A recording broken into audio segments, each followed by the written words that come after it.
cet effet, un portefeuille de 40 projets a été retenu et validé par le Conseil des ministres du G5 Sahel, et qui fera l'objet justement de cette conférence de 6 décembre. Et ce portefeuille de 40 projets a un coût estimé d'environ 2 milliards d'euros. Et au jour d'aujourd'hui, nous avons environ 13% de financement identifié. Donc le gap recherché est de 1,7 milliard d'euros. Et cette conférence donnera l'occasion à tous les partenaires et bailleurs de fonds qui accompagnent le G5 Sahel d'harmoniser leurs vues et également de pouvoir faire des annonces en termes de financement de ce portefeuille de projets qui a été retenu. Et ces projets sont répartis au niveau des 4 axes stratégiques du G5 Sahel. Donc d'abord l'axe défense et sécurité, l'axe gouvernance, l'axe infrastructure et l'axe résilience et développement humain. Donc voilà ce qu'on pouvait dire autour de cette conférence qui est, comme on l'a dit, prévue pour le 6 décembre prochain à Nouakchott ici. Il faut rappeler que le G5, avant tout, c'est une organisation de développement en fait. Donc lorsque les chefs d'État l'ont créé, d'ailleurs quand vous regardez dans la convention de création du G5 Sahel, les ministères de tutelle du G5 sont les ministères en charge du développement.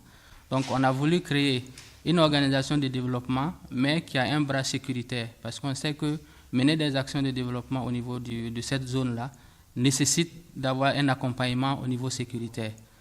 Et donc, pour cela, on a créé ce comité de défense et de sécurité qui regroupe les chefs d'état-major des États et qui planifie justement ces opérations. Revenant en fait au niveau des priorités qui ont été retenues, donc notre programme d'investissement prioritaire, comme je l'avais dit, s'articule autour de ces 4 axes-là. Au niveau du volet développement, particulièrement en ce qui concerne l'axe infrastructure, nous avons des projets dans le domaine des transports. Donc vous savez, le G5 Sahel, c'est vaste. Les 5 pays, déjà en termes de superficie, vous voyez ce que ça donne. Vous avez d'immenses territoires qui sont enclavés et qui nécessitent d'être désenclavés pour faciliter les actions de développement. Donc, les projets de transport qui sont retenus dans ces zones, c'est essentiellement des routes pour pouvoir relier justement ces territoires-là, désenclaver ces zones transfrontalières. Et toujours au niveau de ces projets de transport, vous avez un projet de chemin de fer qui a été décidé par les chefs d'État qui doit relier en fait les 5 capitales. Ensuite, vous avez le domaine hydraulique.